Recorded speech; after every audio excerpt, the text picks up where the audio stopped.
Hello and welcome back.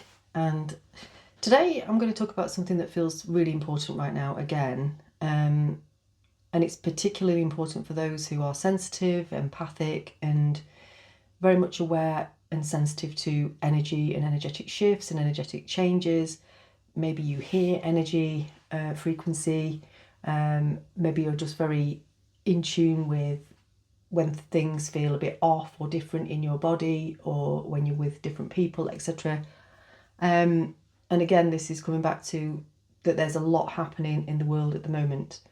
And I know that for people that are watching the news or really being in touch with it on social media, it can feel like the news cycle is relentless, and there's story on top of story and story after story just designed to provoke outrage, fear, division, shock.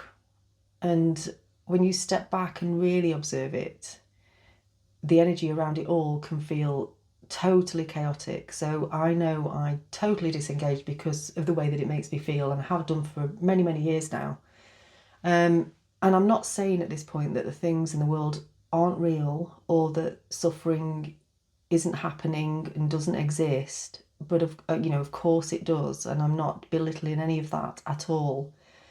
But I do want to point to something a bit deeper, and that is the way that our attention and our emotional energy are constantly being pulled into these narratives.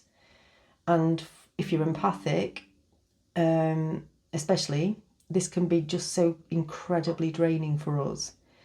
And many people are walking around carrying the emotional weight of events that are happening thousands of miles away, replaying them in their minds, discussing them endlessly, feeling that anger, that feeling of wanting revenge, the injustice, the fear, all of that.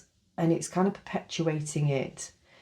What I've come to see really clearly in my own world is that our attention is one of the most powerful energies that we possess. I've spoken about this before. Because where our attention goes, our energy flows. So when we're constantly feeding our attention with outrage, fear, revenge, or blame, we're actually feeding and growing and expanding and keeping alive that energetic field of that. And it's something that I've been reflecting on very personally recently, because even though I don't watch the news and I don't get drawn into those kind of collective dramas or the energy of that particularly, I might feel it peripherally, but I don't really look at it, so I don't get drawn into it. And even though I do the work that I do, even though I understand this quite deeply and the dynamics of this, I did notice myself getting pulled into a situation in my own life where someone has behaved in ways that feel deeply unfair, dishonest, and hurtful. And I suddenly realised today that actually this is a personal situation, but it's done the same thing as the stuff that's happening on the world stage could be doing if I was watching those things. And it really kind of it was quite jarring for me to realise, oh, wow, I have been subtly pulled into this. My mind returning to it again and again, replaying the story, thinking about what should happen, wanting justice, wanting others to see the truth of that person. And on one level, that reaction is very, very human and totally understandable. But what I really noticed was the effect it was having on my own energy, the amount of mental space it was taking up in me, the feeling of anger, the frustration, and that sense of it's just not fair. And it was quite sobering to realise that my energy was being siphoned away into this situation, which is exactly what I've been talking about on here of not to do in terms of what's happening on the world stage and the collective energies. But it was like my awareness had been hooked into a loop, and it just kept generating the same emotional frequency over and over again, not feeling it through particularly and letting it move, but it was just literally on kind of a loop and repeat. And the more that I allowed that to happen, the more energy it took from me. And it reminded me of a rather strange metaphor. Not a very nice metaphor, but it got me thinking about foie gras and how that's produced in a really horrible way if you're an animal lover, where ducks are force fed through a funnel so that their bodies keep producing and becoming bigger and bigger, fatter and fatter, more and more. And it just made me think, wow, that's what you've been doing. You've literally been allowing this stuff to be funneled in, and you're just becoming full of it. So when we keep feeding emotional energy into something, outrage, anger, blame, that system where that came from simply becomes larger. Not because we're being punished, but because energy goes where it's continually fed. So I want to think about, and this is what I've done today with this particular situation, I've made a decision to remove that funnel of my own personal scenario, because what happens when we stop feeding the narrative, something interesting begins to occur. The energy starts to dissipate, we reclaim our attention, we become conscious again of what we're doing. And when we reclaim our attention, we reclaim our power. So it's particularly important right now because many people listening to this are likely here for a reason. You feel things really deeply, you're aware of energy, and you know that the world is shifting. And you've probably been very awake for a long time and been aware of these things that are now being kind of exposed. You've probably been aware that that's been happening for a long time. And part of that shift is recognizing that the old way of responding, that constant outrage, blame, the victim and perpetrator cycles, don't actually resolve anything. I know that years ago I was somebody that would go on marches or, feel like I needed to do something active, but it just, all of those things just keep the energy alive, the same energy alive. And it's also something that I see in my work with clients. Many people experience things in their lives that have been really genuinely painful, abusive, or just unfair. And of course, there needs to be genuine compassion and space holding for that. But in every single person's healing journey that I've witnessed, something really profound happens when a person reaches the point where they can say genuinely, yes, that happened to me. Yes, it was painful. And I am choosing not to carry that energy anymore. I am freeing myself from this. I'm setting myself free, not because the behaviour was acceptable of whatever happened, but because holding on to that story keeps us imprisoned in that same frequency. And that's quite hard to get across sometimes. It does take, a real kind of, not advanced, that's maybe the wrong word, but I'm going to use that word here, like an advanced state of awareness to be able to fully get into that space. And that's when people talk about forgiveness isn't for the other person, it's for you. You forgive them in order to set yourself free.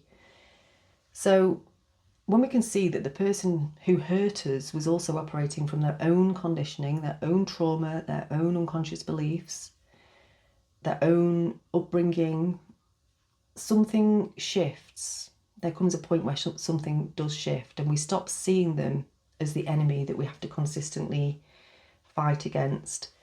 We see their behaviour clearly, and we don't, think that behaviour is any good, but we release the energetic grip that it has on us and our own energetic field. And this is where the real freedom begins. And on a collective level, the same principle applies. And I've also had to do this again in my own situation. And again, things can come in and we cannot realise, no matter how much we are really aware, how much they're affecting us. We have to be really vigilant with how, what we are being, what are we radiating out into the world.